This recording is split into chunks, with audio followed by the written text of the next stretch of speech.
Tollywood star heroine Samantha ఈ మధ్య సినిమాల కన్నా సోషల్ మీడియా పోస్టులతోనే వార్తల్లో నిలుస్తుంది. తాజాగా తన సోషల్ మీడియాలో శరీరాకృతి గురించి తప్పుడు కామెంట్స్ చేసిన వారికి గట్టిగా బదులిచ్చింది శామ్. తనని విమర్శించే వారికి ఫిట్నెస్ సవాలు విసురుతూ తాను జిమ్లో చేస్తున్న పుల్లప్స్ వీడియోను పంచుకుంది. నా గురించి తప్పుడు కామెంట్స్ చేసేవారు 3 పుల్లప్స్ తీసి చూపించాలని, అలా చేయలేని పక్షంలో తన గురించి మాట్లాడడం మానేయాలంటూ కాస్త ఘాటుగానే బదులిచ్చింది సమంత. ఇటీవల సమంత అవార్డుల వేడుకకి హాజరు కాగా ఆ కార్యక్రమానికి శ్రీలీల కూడా హాజరయ్యింది. అయితే ఆ సమయంలో సమంత, శ్రీలీల ఇద్దరూ కలిసి దిగిన ఫోటోలు సోషల్ మీడియాని షేక్ చేశాయి. అయితే ఇందులో సమంత లుక్ కొందరిలో అనేక అనుమానాలు కలిగించాయి. అనారోగ్యం వల్ల సమంత బాగా సన్నబడ్డారని కొందరు కామెంట్లు చేశారు.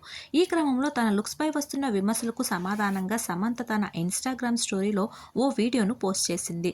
అందులో శామ్ జిమ్లో పులప్స్ చేయటం మనం గమనించవచ్చు. అయితే తన పోస్ట్కి ఓ ఇంట్రెస్టింగ్ క్యాప్షన్ జోడించింది సమంత. మనం ఒక డీల్ చేసుకుందాం. సన్నబడ్డావు, ఆరోగ్యం బాలేదు లాంటి చెత్త కామెంట్స్ ఎవరైతే చేస్తున్నారో మీరు కనీసం 3 పులప్స్ చేయగలగాలి.